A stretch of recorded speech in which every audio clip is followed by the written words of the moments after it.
fayda kɛnɛ jamakulu sanuma baw fo k'aw barikada k'aw waleɲuman dɔn ka dugawu k'a bɛɛ k'a ɲini a bɛɛ fɛ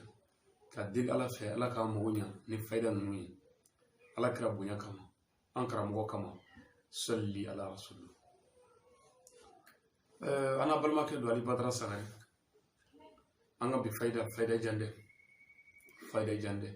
tuma bɛɛ mi fayda min d'aw ma n b'a d'a ma ni ala de cɛ n b'a d'a ma n dusukun jɛlen n b'a d'a ma ni nisɔndiyalen n b'a d'a ma ni kɔnɔ jɛlen ye n b'a d'a ma fana mɔgɔ ɲana kama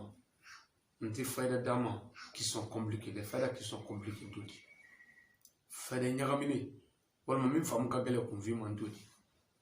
i tulo ma jɔ n bɛna fayda min d'i ma i k'a minɛ a minɛ n'i bolo fila ye n badenw ala ye mɔgɔ de da sababu bɛ kow la mɔgɔ kan ka fura ɲini i yɛrɛ ye siga foyi t'a la pour que i ni ka kɛnɛya ni kɛnɛya tɛ yɔrɔ yɔrɔ foyi taabolo ye fu kɔ a ban dɔrɔn ka kɛnɛya sabati farikolo la o de kan ka kɛ hakilitigi bɛɛ ka ɲini fɛ ka kɛnɛya sabati ka denbaya kɔnɔ o de kan ka kɛ dutigi bɛɛ ka ɲini fɛ a y'a janto jiri la jiri bi kɛnɛya sabati mɔgɔ farikolo la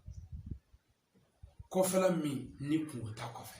a b'o de kɛnɛya sabati dɔgɔtɔrɔ fura minnu bɛ yen nasara fura minnu bɛ yen medikama minnu bɛ olu fɛ n'i y'olu kɛ ni fura y'i kɛnɛya i b'a sɔrɔ kɔni dɔ b'o kɔfɛ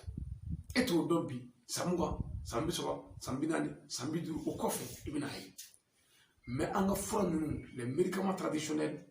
kɔlɔlɔ t'a la quoi inconvénient foyi t'a la wa dosi jɔlen t'u la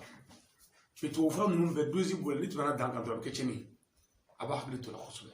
an k'an janto jiri la jiri de y'an ka furakɛlikɛla yɛrɛ yɛrɛ ye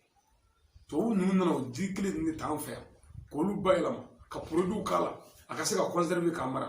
k'an furakɛ kun an tilala k'a sa u bolo kun wari la a y'a janto jiri la kosɛbɛ